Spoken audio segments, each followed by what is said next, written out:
할렐루야. 오늘 이 새벽에 나오신 여러분들 주님의 이름으로 축복합니다.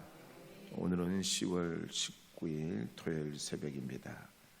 어제부터 가을 비가 내렸는데 봄에는 비가 내리면 봄비, 여름에는 내리면 장마비, 가을에는 내리면 가을비라 이렇게 말합니다.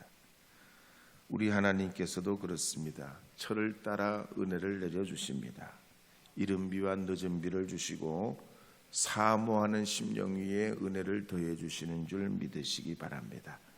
이 새벽에 나오신 여러분에게도 충만한 은혜로 부으시고 넘치게 하여 주시기를 주님의 이름으로 다시 한번 축복합니다. 광고 말씀드리면 이제 특세가 오늘 내일 이틀 남았는데요, 마칠 때는 주기도문으로 하지 않고 통성기도로 새벽 기도를 마무리합니다. 내일 새벽에는 마지막 새벽이기 때문에 안수 기도를 합니다. 그리고 요즘은 고등학교, 대학교 또 청년들 시험을 앞두고 있는 때입니다. 10월이라 대학교 가는 학생들도 벌써 시험 원서를 내고 준비를 하고 또 그렇게 합니다. 우리 학생들, 청년들 또 여러분 자녀들을 위해서 꼭 기도해 주시기를 바랍니다. 은혜가 풍성한 하나님은 우리 함께 1절 부르고 말씀 보도록 하겠습니다. 은혜가 풍성한 하나님은 믿는 자 한 사람 한 사람 어제도 오늘도 언제든지 변찮고 보호해 주시네. 주여 성령의 은사들은 오늘도 내리어 주소서. 성령의 뜨거운 불길로서 오늘도 충만케 하소서. 이제 민수기 12장 1절 2절 한 번 더 읽겠습니다. 1절과 2절 말씀 읽겠습니다. 모세가 구수 여자를 취하였더니 그 구수 여자를 취하였으므로 미리암과 아론이 모세를 비방하니라. 그들이 이르되 여호와께서 모세와만 말씀하셨느냐 우리와도 말씀하지 아니하셨느냐 하매 여호와께서 이 말을 들으셨더라. 성경을 보면 모세가 태어나고 자라나는 이야기에 이들은 남다른 가족 사랑이 있었습니다. 가령 어머니 아버지는 모세를 석 달 동안 목숨 걸고 지켜내려고 합니다. 그러다가 더 이상 어찌할 수 없게 됐을 때 모든 걸 하나님께 맡기고 갈대상자에 아기를 담아 나일강에 띄워보내게 됩니다. 또 이 모세의 누나였던 미리암은 그런 부모님의 심정을 알고 모세가 갈대상자에서 이제 강물로 떠내려갈 때 끝까지 눈을 떼지 않습니다. 애잔한 마음으로 그 갈대상자를 바라보고 바로의 공주가 그 모세를 건져 올릴 때 자기 어머니를 유모로 적극적으로 소개해서 모세 어머니가 모세를 왕궁에서 양육하는 그런 유모가 됩니다. 그리고 이 미리암은 모세와 이스라엘 백성들이 출애굽해서 홍해를 무사히 건너게 될 때 무리들 중에 뛰쳐나와서 소고치고 춤추고 축제 분위기를 만듭니다. 정말로 미리암은 모세에게 둘도 없는 누이고 생명의 은인이고 신앙의 동역자입니다. 형 아론도 그랬습니다. 아론은 모세보다 3살 나이가 더 윗니다. 그런데 모세 대언자 역할을 합니다. 모세 지팡이로 기적을 행하기도 하고 최초의 이스라엘 제사장이 돼가지고 제사장들을 훈련시키는 사역을 함께 감당합니다. 얼마나 모세에게는 없어서는 안 되는 오른팔이에요. 정말로 모세의 사역에 반드시 어쩌면 더 여러 가지 보이는 많은 일들을 감당했던 사람이 모세 다음으로 아론이었습니다. 제 주변에도 보면 목사님들 가족이 또 친척들이 도와서 개척교회를 한 분들이 여럿입니다. 어떻게 보면 가족 친척들이 함께 교회를 이루고 교회를 개척하는 게 굉장히 어려울 것 같은데 복음으로 한 마음이 돼가지고 교회를 부흥시킨 걸 보면 정말 하나님의 역사고 은혜입니다.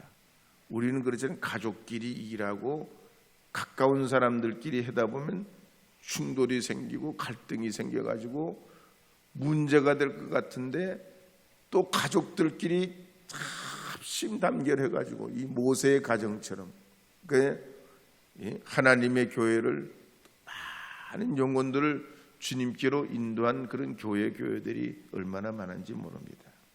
이 모세의 가정이 그랬습니다. 형님, 아우, 누나가 원팀이에요. 근데 모세의 가정만 그런 게 아니에요. 성경을 자세히 보면은 노아의 가정도 그랬어요. 노아가 방주에서 구원받을 때 다른 사람들은 함께하지 못하고 가족이 결국 구원을 받습니다. 하나님의 그 거룩한 뜻을 마지막까지 담아냈던 노아의 사역자들, 동역자들은 가족이었습니다. 믿음의 조상 아브라함도 그랬어요. 대대손손 복을 받고 하나님의 거룩한 명령과 은혜를 계속해서 전수할 수 있었던 것은 다른 사람이 아니에요.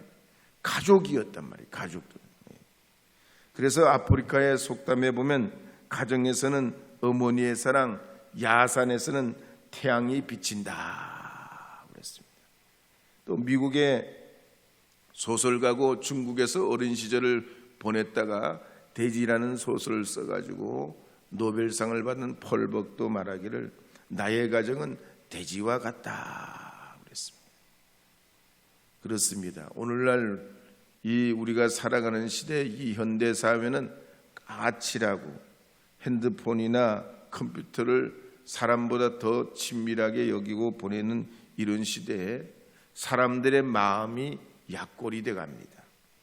겉으로 볼 때는 더 멋있고 건장하고 튼튼해 보여도 마음이 쉽게 쓰러지고 그렇게 자빠지는 것이 오늘날 현대인들입니다. 그래서 노르만 라이트라는 미국 비올라 대학의 교수는 말하기를 현대인들은 그러기 때문에 위궤양도 잘 걸리고 장염도 잘 걸리고 중풍에도 걸리기 쉽다고 그랬습니다. 사랑하는 여러분, 오늘 그럼 우리가 이 말씀을 보게 될 때 우리의 가정이 어떻게 하면 더욱 행복하고 화목하고 또 건강한 하나님의 동력자요 믿음의 거룩한 그런 전수를 이루어내는 가정이 될 수 있을까요?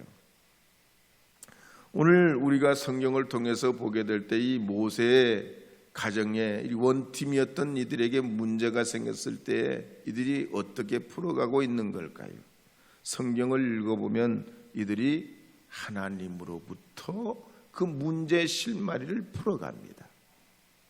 물론 하나님이 이들에 개입하셔서 이 가정의 문제, 이들의 어떤 멤버십의 문제를 주님께서 이렇게 징계도 하시고 어려움도 겪게 하시면서 결국 이 문제가 풀려지게 하지만 이들이 문제를 풀 수 있었던 근원은 우리가 누구로부터 시작됐냐는 거예요. 하나님으로부터 왔다는 거예요. 우리의 가정도 자녀도 하나님으로부터 왔다는 거예요. 하나님이 세워준 가정이라는 거예요. 이런 믿음의 고백과 신앙의 존재가 가정 안에 이게 뼈대처럼 여러분의 가정을 지탱하게 될 때에 여러분의 가정이 갈등도 문제도 어려움도 풀 수 있는 강력한 하나님의 축복이 되는 줄 믿으시기 바랍니다. 그래서 마태복음 11장 29절에 보면 이렇게 기록하는 말씀이 있습니다. 마태복음 11장 29절입니다. 함께 읽겠습니다. 나는 마음이 온유하고 겸손하니 나의 멍에를 보고 내게 배우라. 그리하면 너희 마음이 쉼을 얻으리니. 아멘. 예수님께서도 우리에게 예수님으로부터 배우라고 권면하시고 가르치시는 말씀을 볼 수 있습니다. 다윗도 사무엘하와 시편 말씀에 보면 자신의 삶의 성장이 오고 축복이 왔던 이유를 이렇게 말하는 걸 볼 수가 있어요. 사무엘하 22장 36절 읽어보겠습니다. 주께서 또 주의 구원의 방패를 내게 주시며 주의 온유함이 나를 크게 하셨나이다. 하나님이 늘 내 방패가 되고 주님의 그 온유함이 나를 크고 위대한 인생을 살게 만들었다는 겁니다. 그래서 시편 18편 35절에도 보면 또 이렇게 고백하는 내용이 나옵니다. 읽어보겠습니다. 또 주께서 주의 구원하는 방패를 내게 주시며 주의 오른손이 나를 붙들고 주의 온유함이 나를 크게 하셨나이다. 할렐루야. 그러므로 여러분을 주님의 방패로 삼으시고 여러분의 가정의 삶의 그 근원을 오직 주님으로부터 시작하셔서 주님으로부터 배우시고 주님과 함께 하리 할 때 여러분의 가정에 평화가 오고 여러분의 가정이 사랑으로 충만하고 여러분의 삶의 어려움이 해소되고 하나님의 그 거룩한 지혜와 은혜가 함께하게 될 줄로 믿습니다. 그래서 바울도 베드로도 주님의 온유함으로 우리의 공동체 생활, 가정생활을 이루어갈 것을 권유하는 걸 볼 수가 있습니다. 이제 날씨가 좀 더 쌀쌀해질 겁니다. 그럴 때 여러분 이 가을에 주님이 주신 그 온유함을 여러분의 가정에 더 충만히 내려주시고 더해 주셔서 여러분의 가정이 더욱 따뜻하고 평안하고 하나님의 그 은혜로 사랑이 충만한 그런 믿음의 가정이 돼서 세상에 여러 가지 어려움이 있고 시련이 있어도 가정을 통해서 회복되고 힘을 얻고 주님이 주신 그 거룩한 사명과 사역을 이루어갈 수 있는 하나님의 가정이 되기를 바랍니다.